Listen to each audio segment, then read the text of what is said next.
It's certainly rare for the most famous battle of a war to take place after the peace treaty is signed, but luckily for Andrew Jackson, the War of 1812 was that unique exception.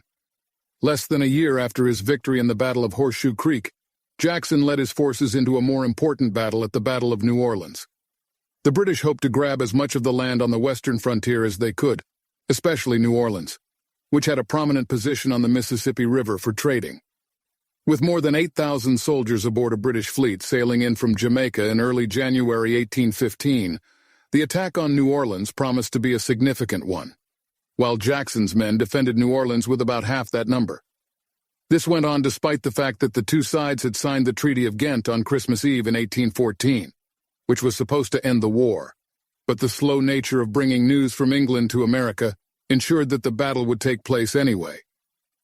At the beginning of the battle, Jackson and his forces were aided by the weather, with the first fighting taking place in heavy fog. When the fog lifted as morning began, the British found themselves exposed to American artillery. On top of that, Jackson's men held out under an intense artillery bombardment and two frontal assaults on different wings of the battle, before Jackson led a counterattack.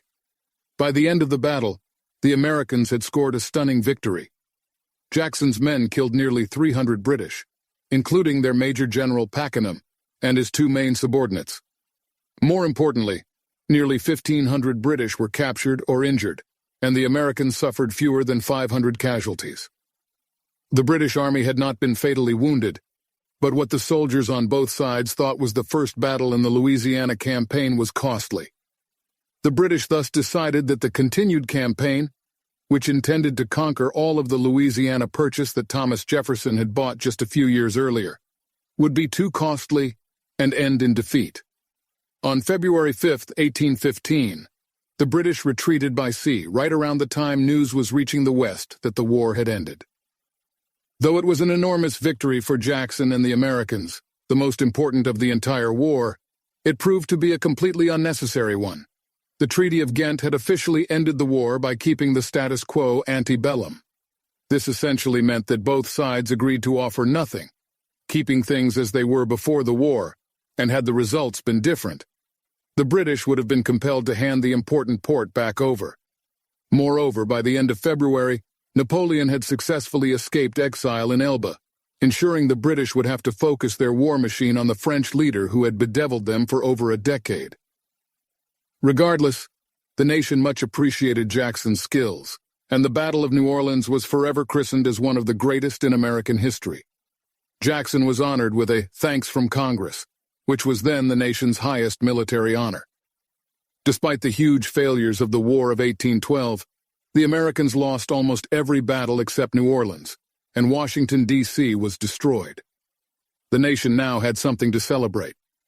Jackson was celebrated as a hero from the West, marking the first time a Westerner held a position of national prominence in the United States, and he would subsequently become one of the 19th century's most influential presidents.